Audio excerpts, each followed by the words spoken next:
Hello everyone, and you're very welcome to our channel Narcon with myself and Remy. Today we're going to look at the fact that the narcissist doesn't love their children. So we're going to get into the nitty gritty of this and explain exactly why that I would come to such a conclusion. The main one is that narcissists in general, if they're totally narcissistic personality disordered, are incapable of empathy and therefore incapable of love. So they're not going to just switch that facility on that they don't practice for a certain person or for children.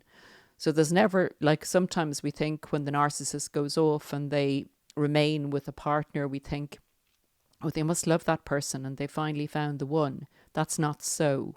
It's just about what they can get from that person, how emotionally regulated they are, how much in control they are, and what the other options actually aren't. So we're going to go through about 10 points here.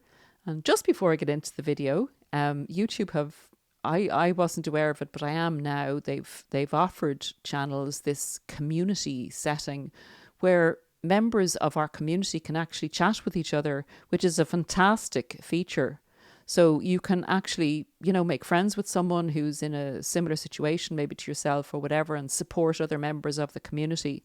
So we can come together, and I'm going to hop in and out as well and try and put some photographs in and things like that just to be more present with you.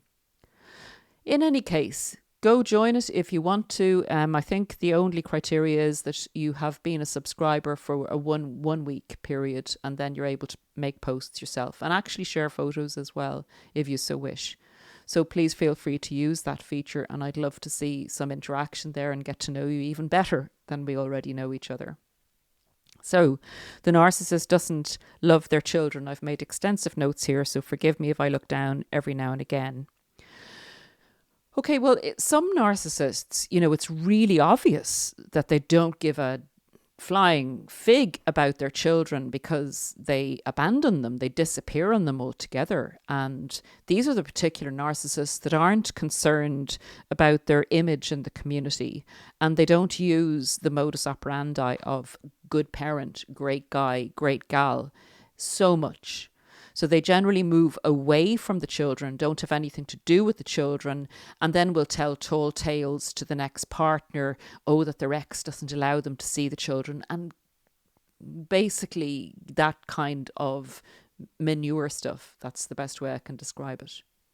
So what I would like to address here is the narcissists that appear to adore their children. They appear to be with their children a lot. They appear to go to sports events or be at academic, celebrations, do whatever it takes to present an image of the fantastic parent. And sometimes when we're getting into relationships, intimate relationships with narcissists, we can have all the other criteria for the person being a narcissist ticked off on our list, the devaluation, the gaslighting, the isolation, all of these things. Yet, and I personally also found this very confusing, the narcissist seems to love their children. And this gaslights us into thinking, gosh, they're so loving to their children. They must be capable of love, and it must just be me that they don't love or that's unlovable. So again, let me know if that's happened to you. Definitely confused the heck out of me initially. So why am I saying this? What proof do I have that narcissists don't love their children?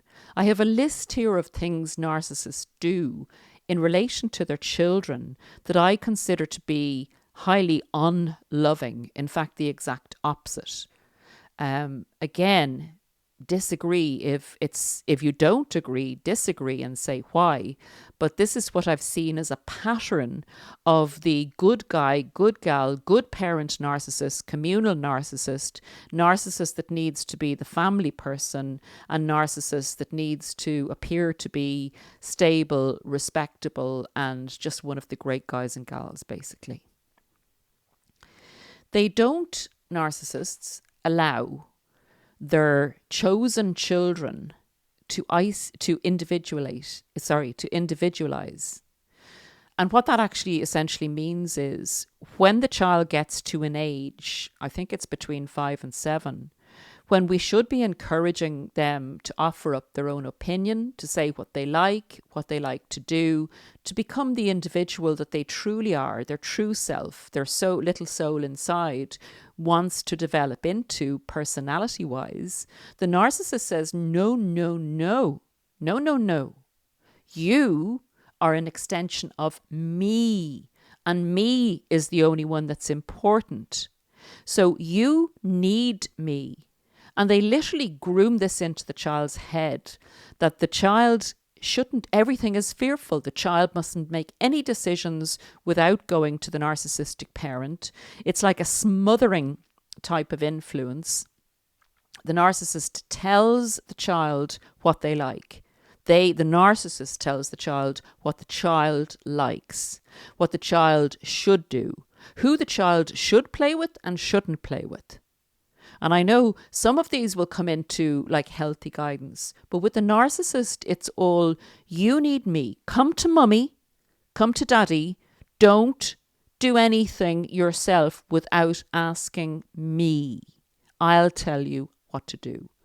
And they make the child extremely dependent on them. So in relation to the child, say if you want to give the child a bit of independence and you're in a store and the child is just old enough, is just going to school or whatever, or even beforehand, and you say to the child, if they want that with their pocket money, go and look at that. What have you got with your pocket money? And then you go and pay the cashier, and obviously you stand behind the child or whatever you do. You know, you're not just saying you go pay the cashier and run off to the other side of the store. I think you get the drift. You're encouraging the child's confidence within themselves so they can self-individualize. No, no, no, the narcissist will not allow that, and the child has to come to mummy or daddy for everything. This serves to keep the narcissist in control of the child and get the child to do their bidding, literally as an extra arm of the narcissist, as an extension of the narcissist. The narcissist feels ownership because they feel their DNA made the child, therefore the child is them. It's just an extension, a wonderful extension of an extra way to get narcissistic supply. Not thinking of the child and the child's welfare at all, not loving the child. And this leads into there to serve the narcissist's needs. The child is an extra extension. And by reflection, when the child does well, this is to reflect on the narcissist. And the narcissist, you know, will say, even at the sidelines of a football match, yeah, they're doing great. Oh, yeah, they're very talented. I played football myself, or yeah, I guess, you know, it's come through in the genes or whatever. So the narcissist is getting the reflected glory of the child.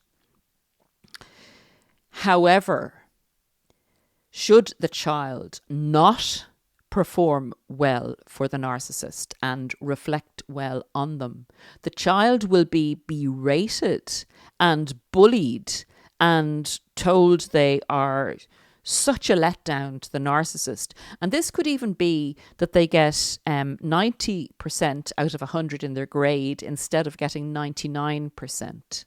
This is the pressure that these children are under in relation to the narcissist, serving the narcissist's needs, and the child needs to reflect well on the narcissist. Another, what I think is awful, and I've seen this, I've actually witnessed this, and I was shocked. And I could see then how little narcissists are made. Hopefully, you know, even with this narcissistic parent, some of the children will have enough other influence to make their own way in life and decide, reject the parent essentially. And that will often cause the rebel reaction in the child. And it's also an imbalance. It's an imbalance, and you go out and make a lot of mistakes in life because you're rebelling instead of developing yourself. However, this is what I've seen. The narcissist will praise the child for bad behaviour towards others. And this is a real hoo-hoo moment for people when they see this adult, you know, praising the child for, say, another little child who's less able fell down or left their money somewhere or whatever, but the narcissist says, well, that's on them, that's their fault. When the child goes to say, can I help them, or their money's here, I'll go and run after them, the narcissist says, or the child looks to pocket the money, the narcissist says, well, they're bad. You know, that'll teach them not to leave their money around, lying around. What do they expect? Good on you, they say to little Johnny or little Jane, and teach a very warped moral code to the child. That's not love. That's going to get the child into a lot of distress and possibly punishment later on in life. It's really not helping, you know, the child fit into society in any way. It's actually making them an outcast by that type of behaviour and perpetuating it. Okay, this is a disgusting one. I really think this is so cruel. The narcissist will pick a child if there's multiple children in the family and will pick that child out to be the golden child.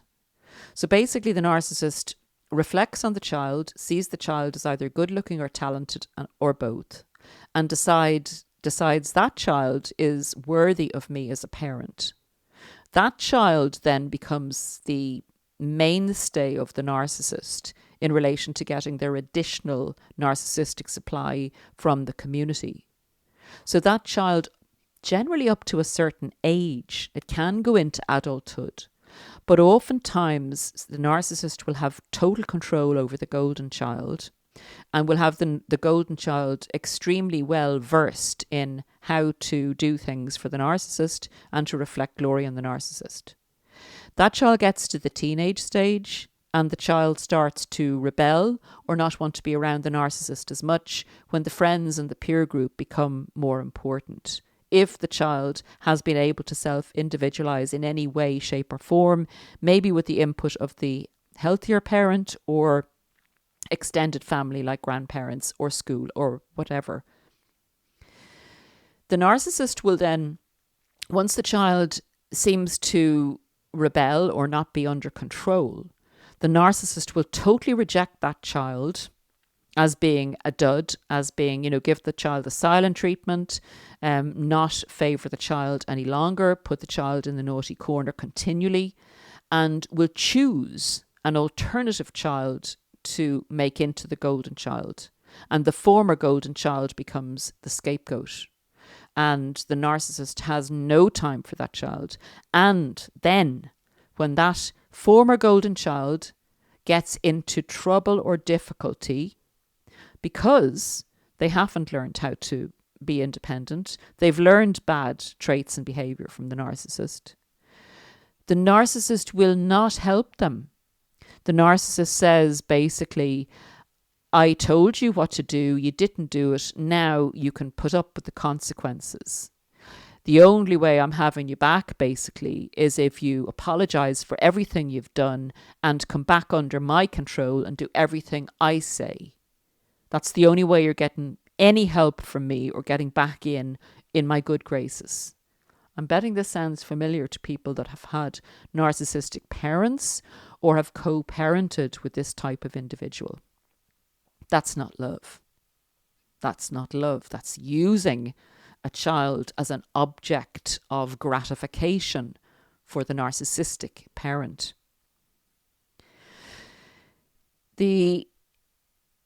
Number 4, I think I have down here, the child is used for triangulation purposes with the other parent.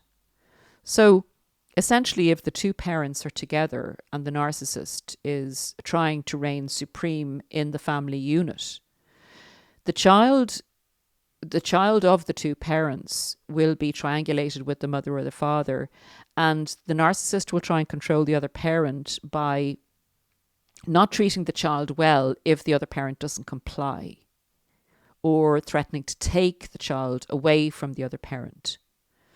That again is objectifying a human being in order to control another human being that loves them deeply.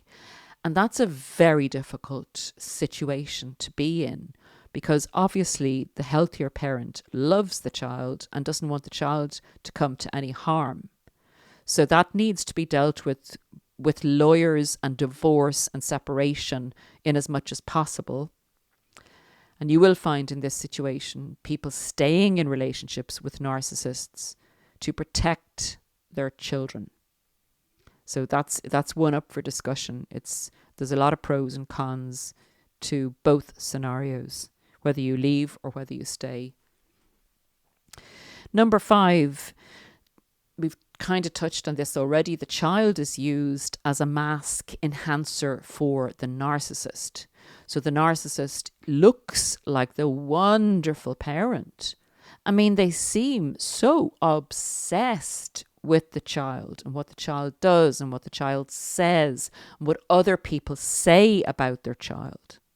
And they'll often go down, if they hear something about so-and-so said something about their child, they'll go down knocking on that person's door, creating a big drama about, your child said this about my child. And you have all of this crapology going on with the children's relationships, totally trampled over. They are of no consequence, the little children's relationships with each other. They can be ruined by this big barging bully narcissist who wants to get their way because the child is an extension of them. They cared not a jot for the child other than their reputational damage.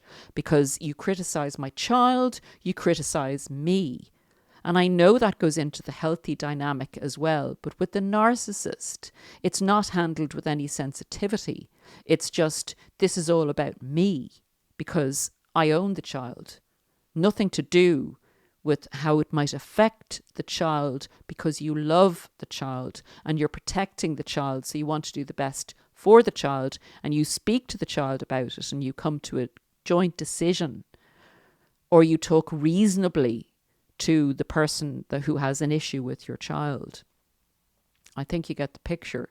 But this is too juicy a drama for the narcissist to pass up. And basically the child's feelings are trampled all over. Number 6.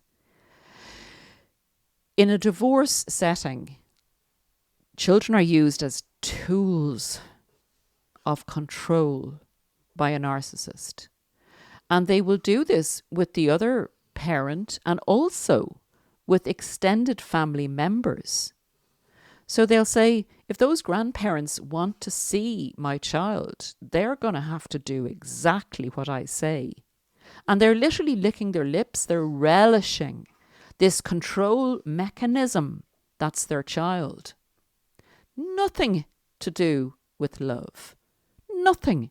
It's the opposite.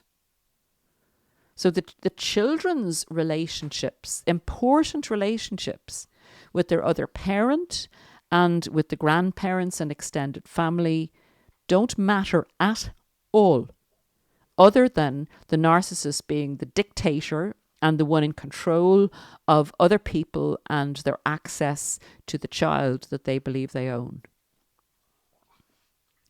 Number 7, children are kept with one parent or manipulated to stay with one parent so that that parent can get the child maintenance. So they're used as income, bait for income.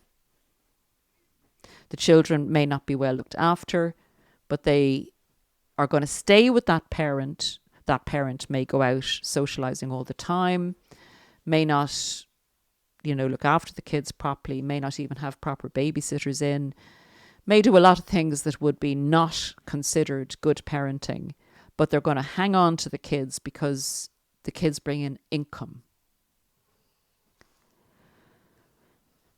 This is as the children get older. You see a lot of aging narcissists doing this. They will control their adult children with threats of removing inheritance from them should they not comply totally with the narcissist. And indeed, many adult children, for many different reasons, not just the inheritance, may look after the parent for years anyway, regardless, and feel they've done their duty, and the inheritance still won't be left to them. It'll be left to the golden child who maybe only visited them once in a blue moon. This is the type of thing narcissists do because they do not love their children. They will love the one that praises them up and that maybe would reputationally say nice things about them at the funeral, that kind of thing, that they have a surface level relationship with, basically. But the one who actually loved the narcissist will get kicked to the sideline because they were only useful for services. Number 9. Okay, yeah, that kind of feeds in. I've covered that really with the inheritance. Adult children are used for their services and manipulated emotionally into feeling guilty for the aging parent. After all I've done for you. After all I've done for you. What have you done, Mum? What have you done, Dad? Well, I'm your mother. I'm your father. Yeah, but I didn't see you for years. Thanks for what you did do. You were gone like for 30 years of my life. Well, I'm here now, aren't I? It's all these platitudes and entitlement. Look after me now, I'm old, so I need this and I need that. What kind of a person are you that you wouldn't look after your poor old mother, as they say in Ireland? Right, number 10 and 10A. A narcissist will actually compete for attention with their child. That's usually in the family dynamic. The child's getting too much attention.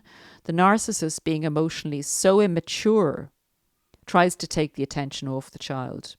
And that could be by punishing the child, that could be by berating the child, or that could be just booming over the child and telling the child to go to bed, and, it's all about the narcissist. Or, oh, I remember when you won your match, did you? That's great. I remember when I was 10, I actually won the league, not just my match. So, you've a lot to live up to, that kind of thing. And last but not least, and this is something you may have come across in your own intimate relationships, when you have an older parent and you have an adult, your partner. The narcissist will, if they've been in a long-term relationship or their partner has died and they have children, even if the partner is still around but just not performing, has become too worn out, the narcissist will replace the child, often the child of the opposite sex, in a kind of a partner role. And they will overshare and become very, very close with that child and literally substitute the child as their kind of emotional partner, for want of a better term. And you're wondering, my gosh, my partner is so involved with his mum, they're like the same person, that kind of thing. You're kind of going, wowzers, they're really close. And then you kind of think, well, that's good, isn't it? But there's something niggling at the back of your mind, or vice versa, like father with daughter. And you feel that there's 3 of you in the relationship, maybe 4, because they often, keep the exes active as well. So you're never alone in a relationship with a narcissist. But going back to the point of proof that the narcissist doesn't love their child, it's more of an ownership, a controlled, conditional ownership of the child. Love doesn't come into it. Hate will come into it if the child does not meet the criteria and the objectification of the narcissist. They do not comply totally with the narcissist, agree with all the narcissist opinions, put out and do services for the narcissist, and mainly make the narcissist look better than they already look, or they're already trying to look. So basically shine up that mask for me. I'm getting old, I'm losing my looks, I'm not out there as much. So you reflect that glory back. You're my son or you're my daughter. And that, reflected glory comes back. And the narcissist gobbles it up as their own and demotes the child as such, like plays around with the adult child with validation and withdrawal, basically push and pull, punishment and reward to keep the child under the control that they've had that child under from the very early stages of their life. That's it for now, folks. I hope that makes sense. But that would be my opinion of the fact that the narcissist just does not love their children. Despite you maybe being bamboozled into thinking, my goodness, they seem being the operative word, seem to really be obsessed with their children. You will find once you've gotten over that early phase with the narcissist, that if the narcissist then brings children into your relationship, their children, what's going to happen is you're going to have to take responsibility for the children's welfare, like the boring stuff, like the washing, the cooking, the leaving to school, doing all the responsible things, while the narcissist whales off in the glory days with the children and goes to all the exciting events or the birthday parties, wherever the narcissist can literally use the children as bait to get narcissistic supply and attention from the community, from the school, from the football team or whatever.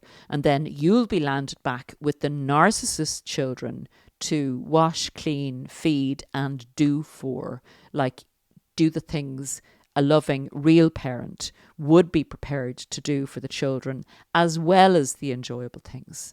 I hope that makes sense. Bye for now. We will see you again very shortly. And don't forget about the community page. And also, if you can like, share and subscribe, it'll make a huge difference to our community and to the work that I can do here. Thanks a lot. Bye.